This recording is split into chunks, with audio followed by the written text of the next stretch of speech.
Hello everyone. This story appeared in multiple sources and it is very important. The conversation about the dire necessity for more air defense in Ukraine has been going on for a very long time now. So, the fact that we might get another Patriot system is definitely good news. Now, I know one doesn't seem like a lot. Actually, it would be nice to have more than that.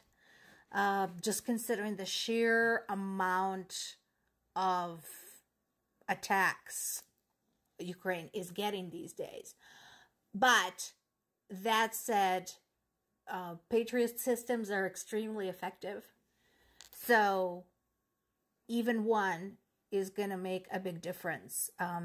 While Pentagon generally does not disclose how many of them they have, the best estimate right now is that they have 14 located in the US and around the world.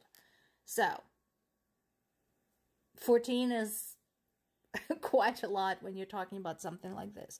At any rate, I'm sure it's going to be much appreciated.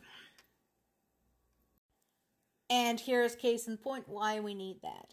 So, there's been another attack against Ukraine's capital, Kyiv, as well as 5 other areas. As usual, they have attacked at night because that's when people are at home and it's easier to kill them. So far, according to Ukraine's air forces, 29 out of 30 air targets have been shot down, including 4 cruise missiles, 1 Kinzhal ballistic missile, and 24 Shahed drones. So, as I mentioned before, well, it's a good thing that they're able to shoot those down.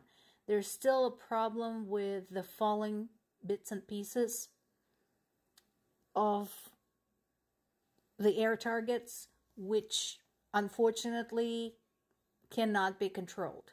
So they fall down on people, they fall down on buildings, they start fires, they cause destruction.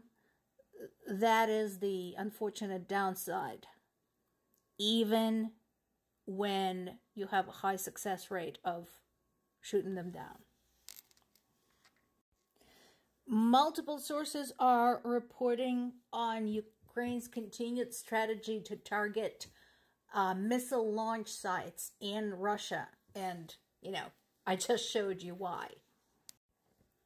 As I mentioned before, it's a lot more effective to eliminate a launch site than to have to shoot down an individual missile over and over and over and over again.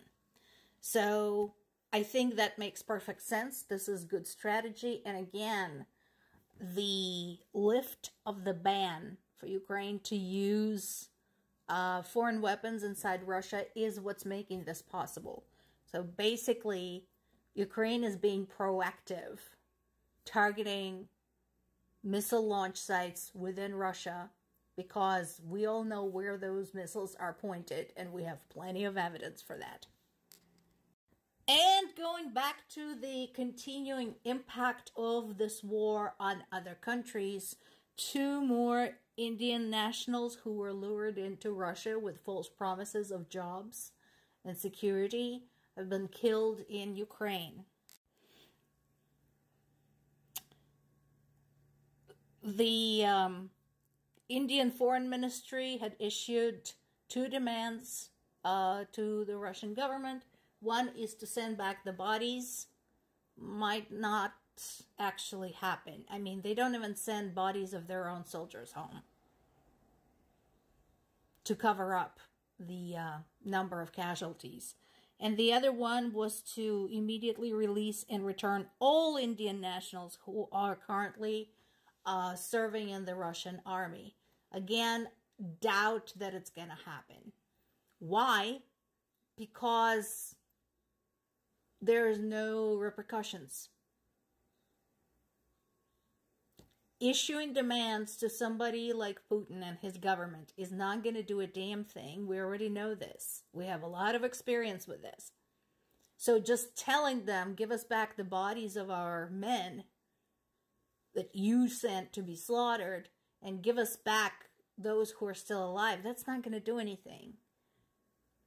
If you want any kind of response, you have to have something else to bargain with. So what is it going to be, India? How sick and tired are you of Russia luring in your young people and sending them into the war that Russia started because Putin had an itch to scratch? Same applies to other countries. Africa, how sick are you of your young people dying at the Ukrainian front? And what are you going to do to get them back and to make sure no more of them sign up? That is the question.